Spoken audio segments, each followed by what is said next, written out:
অবস্থা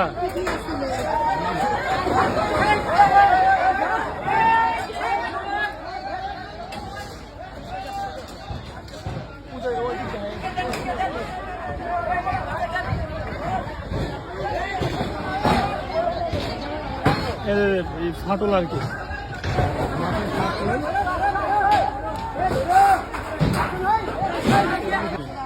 আর এই যে বট গাছ সারাবাড়ি গাড়ির বট গাছ এটা কিন্তু ভেঙে ভেঙে অস্ত্র আছে।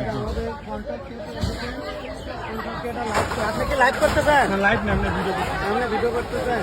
আমি এই যে নদী কিভাবে বিলীন হয়ে যাচ্ছে, ভেঙে ভেঙে আসছে। এই যে রাত আমার গ্রামের সমুদ্র আগে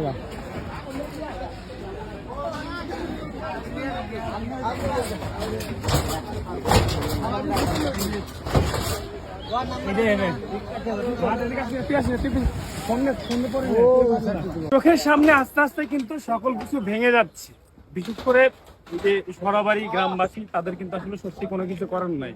এখন তারা দোকানপাট থেকে শুরু করে সবকিছু তারা টান দিতেছে। ভাই এই বাঁধটা যদি এই মানে ধরেন আজকে ভেঙে যায়, তাহলে কিন্তু এটা যদি ভেঙে যায় তাহলে কিন্তু আপনার শ্যামলবাড়ি বানিয়ে যান থেকে শুরু করে আপনার কয়াগাড়ি পুরা মানে গোসাইবাড়ি পর্যন্ত কিন্তু রিক্সা আছে।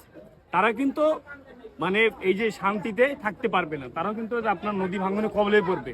তাই ইমিডিয়েট এই ভিডিওটা দেখা মাত্র প্রশাসন, বিশেষ করে পানি উন্নয়ন বোর্ড কর্তৃপক্ষ যারা আছেন তারা অবশ্যই ইমিডিয়েট মানে অ্যাকশন নেন, এটা ব্যবস্থা নেন। না হলে ভাই এলাকা মানুষ সকলেই নদী গর্ভে কিন্তু সকল কিছু বিলীন হয়ে যাবে। হাজার হাজার কোটি টাকার সম্পদ সব কিন্তু চলে যাবে।